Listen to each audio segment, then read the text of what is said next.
আমরা খুব আনন্দের সাথে আপনাদেরকে জানাতে চাই যে আমাদের both countries now mutually agree to open this শ্রমবাজার immediately. আসসালামু আলাইকুম প্রিয় সাংবাদিক ভাইয়েরা বোনেরা, আপনারা ইতিমধ্যে অবগত রয়েছেন যে আমরা গত 2 দিন ধরে এখানে অবস্থান করছি। বাংলাদেশের মাননীয় কর্মসংস্থান মন্ত্রী, যিনি প্রবাসী কল্যাণ এবং বৈদেশিক কর্মসংস্থান মন্ত্রণালয়ের দায়িত্বে রয়েছেন, মিস্টার আরিফুল্লাহ চৌধুরী, এবং আমি এসেছিলাম। আপনাদের সাথে আজকে এখানে মিলিত হতে পেরে খুবই ভালো লাগছে এবং আপনাদের মাধ্যমে যে বিপুল সংখ্যক প্রবাসী বাংলাদেশি মানুষের বসবাস করছেন, আমরা সবাইকে শুভেচ্ছা জানাই, আন্তরিক ভালোবাসা জানাই। মালয়েশিয়ার সাথে বাংলাদেশের একটা ঐতিহাসিক সম্পর্ক রয়েছে, যে সম্পর্ক শুরু হয়েছিল শহীদ প্রেসিডেন্ট জিয়াউর রহমানের সময়, দেশের এবং খালেদা জিয়ার সময় সেই সম্পর্ক একটা ভিন্ন মাত্রায় চলে গিয়েছে এবং সেই লিগেসিটাকে ধারণ করেই নির্বাচিত বাংলাদেশ সরকারের মাননীয় প্রধানমন্ত্রী জনাব তারেক রহমান ওনার প্রথম বিদেশ সফর এখান থেকে শুরু করেছিলেন। আমাদের সেই সম্পর্ক বহুমাত্রিক। এখানে একদিকে যেমন ট্রেড ইনভেস্টমেন্ট নিয়ে প্রচুর কাজ হচ্ছে, কীভাবে বাংলাদেশে মালয়েশিয়ান বিনিয়োগ বাড়ানো যায়, তার মাধ্যমে কর্মসংস্থান সৃষ্টি করা যায়, কীভাবে আমরা technology transfer, education, health care, culture সহ বেশ কিছু দ্বিপাক্ষিক বিষয়ে পিপল টু পিপল টাইজ আরও বাড়াতে পারি, কীভাবে আমাদের সম্পর্ক একটা কৌশলগত পর্যায়ে নিয়ে যেতে পারি, এবং যেসব মালয়েশিয়ান কোম্পানি বাংলাদেশে বিনিয়োগ করেছে তাদের কাজের ব্যাপ্তি বাড়াতে পারি। যেমন আকজিয়াটা রয়েছে, আমরা এমএমসি পোর্টস নিয়ে কথা বলছি, পেট্রোনাস থেকে বাংলাদেশে কীভাবে গ্যাস রপ্তানি করা যায় সেগুলো নিয়ে কথা বলছি। হিউম্যান রিসোর্স ম্যানেজমেন্ট খুব ইম্পর্টেন্ট, একটা বিপুল পরিমাণ দক্ষ জনশক্তি রয়েছে যারা মালয়েশিয়ায় কাজ করছেন, সেগুলো নিয়ে ধারাবাহিকভাবে আমাদের কথা হয়। ইতিমধ্যে আপনারা জানেন যে মালয়েশিয়ার মাননীয় প্রধানমন্ত্রীর সাথে বাংলাদেশের মাননীয় প্রধানমন্ত্রীর সম্প্রতি কথা হয়েছে, দ্বিপাক্ষিক স্বার্থের বিভিন্ন বিষয় নিয়ে আলোচনা হয়েছে, বিশেষভাবে বাংলাদেশের যে গ্যাস সংকট রয়েছে তার আলোকে পেট্রোনাস থেকে কীভাবে দ্রুত বাংলাদেশে সেই সমস্যার সমাধানে ভূমিকা রাখা যায় সেগুলো নিয়েও ওনাদের মাঝে ডিটেল আলোচনা হয়েছে। বাংলাদেশ এবং মালয়েশিয়ার এই বহুমাত্রিক সম্পর্কের একটা গুরুত্বপূর্ণ অধ্যায় আমাদের শ্রমিক ভাই বোনেরা, যাদের ত্যাগ, শ্রম, ঘাম, অশ্রুতে একদিকে যেমন মালয়েশিয়ার অর্থ অবকাঠামোগত আর্থ সামাজিক উন্নয়ন হয়েছে, একই সাথে ওনাদের যে প্রেরিত রেমিটেন্স রয়েছে সেটি বাংলাদেশের অর্থনৈতিক অগ্রযাত্রার অনেক বড় ভূমিকা রেখেছে। যেহেতু মালয়েশিয়া এই শ্রমবাজার শহীদ প্রেসিডেন্ট জিয়াউর রহমানের হাত ধরে শুরু হয়েছিল, স্বাভাবিকভাবেই নির্বাচিত বিএনপি সরকারের এর সাথে রয়েছে একটি গভীর আবেগ এবং আকাঙ্ক্ষার সম্পর্ক। আপনারা জানেন যে মালয়েশিয়ার অতি গুরুত্বপূর্ণ এই শ্রমবাজার বিগত বেশ কয়েক বছর ধরে বন্ধ রয়েছে, যেটি ফ্যাসিবাদের সময় বিভিন্ন অনৈতিক কর্মকাণ্ড, ইররেগুলারিটিস ছিল, তার কারণে বন্ধ হয়ে গিয়েছিল। পরবর্তীতে অন্তর্বর্তী সরকার দায়িত্বে আসার পর ওনারা চেষ্টা করেছেন, বাট এই মার্কেটটা এখন পর্যন্ত ক্লোজ রয়েছে। আমরা নির্বাচিত সরকার দায়িত্ব গ্রহণের পর মাননীয় মন্ত্রী মহোদয়ের নেতৃত্বে ইতিপূর্বে আমরা এখানে এসেছিলাম এবং এখানকার হিউম্যান রিসোর্স মিনিস্টার এবং ওনার মন্ত্রণালয়ের গুরুত্বপূর্ণ ব্যক্তিবর্গ সহ সব স্টেক হোল্ডারদের সাথে আজ থেকে প্রায় 3 মাস আগে আমরা বেশ কয়েকটি গুরুত্বপূর্ণ মিটিং করেছিলাম।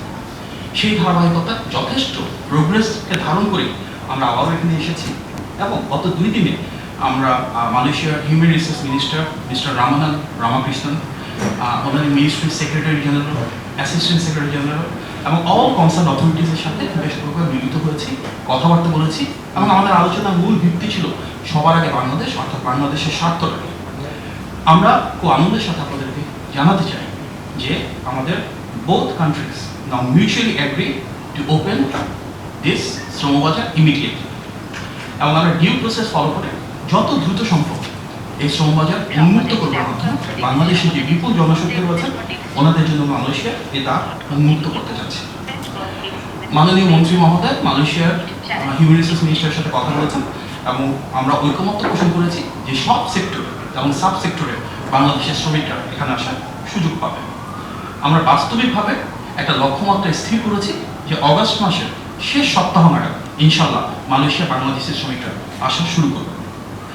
এই ফার্স্ট ব্যাচটা অর্থাৎ ফার্স্ট যারা আসবেন সেখানে আমরা স্বাভাবিকভাবে রাষ্ট্রায়ত্ত প্রতিষ্ঠান হিসেবে বোয়েসেলকে প্রাধান্য দিচ্ছি।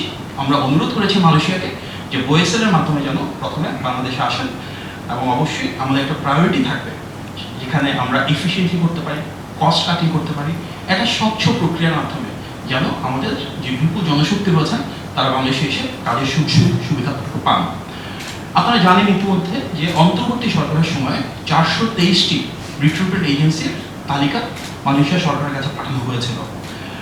আমাদের 2 দেশের যে এমওইউ রয়েছে বর্তমানে সচল, যেটা এই বছরের ডিসেম্বর পর্যন্ত থাকবে, সেটি অনুযায়ী বাংলাদেশ থেকে প্রেরিত সেই তালিকাতে মালয়েশিয়া তাদের নিজেদের বিভিন্ন যাচাই বাছাই এবং কাঠামোর উপর ভিত্তি করে রিক্রুটমেন্ট এজেন্সির সংখ্যাটা ফাইনাল করে।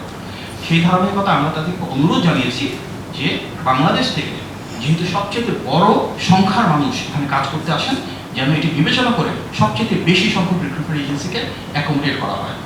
ইতিমধ্যে আপনারা জানেন যে বাংলাদেশের প্রবাসী কল্যাণ এবং বৈদেশিক কর্মসংস্থান মন্ত্রণালয় থেকে পূর্ববর্তী সময়ে ফ্যাসিবাদের সাথে যারা জড়িত ছিল, যারা বিভিন্ন ধরনের দুর্নীতি এবং অনৈতিক কর্মকাণ্ডের সাথে জড়িত ছিল, তাদের লাইসেন্সকে প্রত্যাহার করা হচ্ছে। সুতরাং আমরা আমাদের একটা বার্তা পৌঁছে দিয়েছি মালয়েশিয়া সরকারের সাথে যে যারা ফ্যাসিবাদী কর্মকাণ্ডের সাথে জড়িত, যারা অনৈতিক কর্মকাণ্ড করেছিল, যারা সিন্ডিকেট অংশ হিসেবে দুর্নীতিতে ছিল, তাদের কেউ এই নতুন যে তালিকা হবে সেখানে থাকবেন না এবং মালয়েশিয়ান অথরিটি সেটি সামনের দিনগুলোতে অত্যন্ত স্বল্প সময়তে কনফার্ম করবে।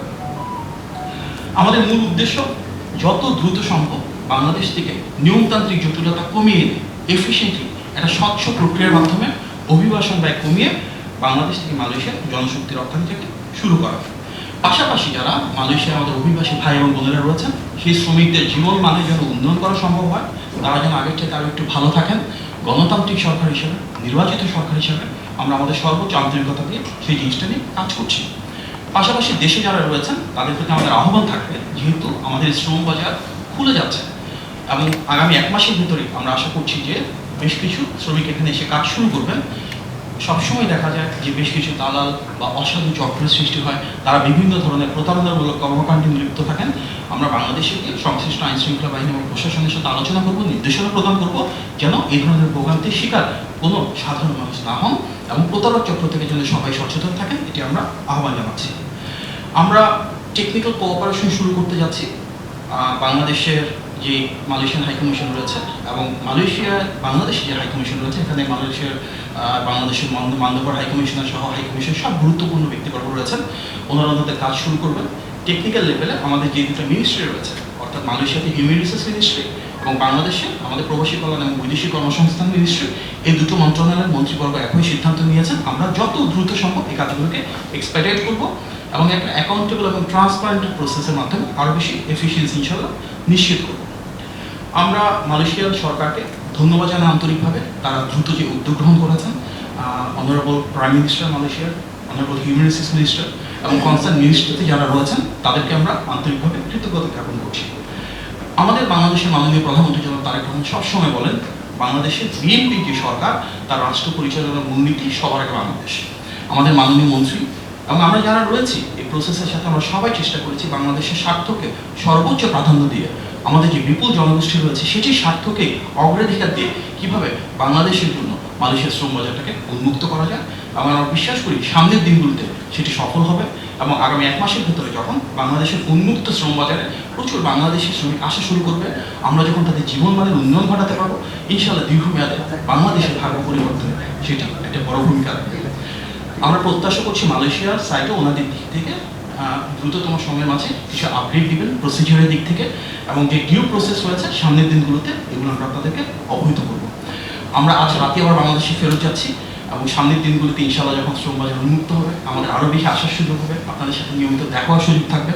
আমরা আপনাদেরকে আহ্বান জানাবো, একজন প্রবাসী মানুষ যখন আসেন তার পুরো পরিবারের স্বপ্ন, আকাঙ্ক্ষা, প্রত্যাশাকে সাথে নিয়ে আপনারা আমরা সবাই মিলে ইতিবাচক ভূমিকা পালন করব।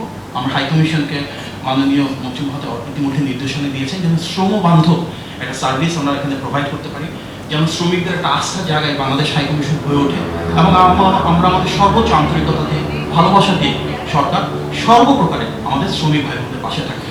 বিএনপি সেই সরকার একদিকে যেমন শহীদ প্রেসিডেন্ট জিয়াউর রহমানের হাত ধরে প্রবাসীদের বিদেশে আসা শুরু হয় কর্মসংস্থানের জন্য, একইভাবে যে মন্ত্রণালয়ের প্রতিনিধিত্ব আমরা করছি প্রবাসী কল্যাণ এবং বৈদেশিক কর্মসংস্থান, সেটিও কিন্তু শুরু হয়েছিল দেশনেত্রী বেগম খালেদা জিয়ার সময়।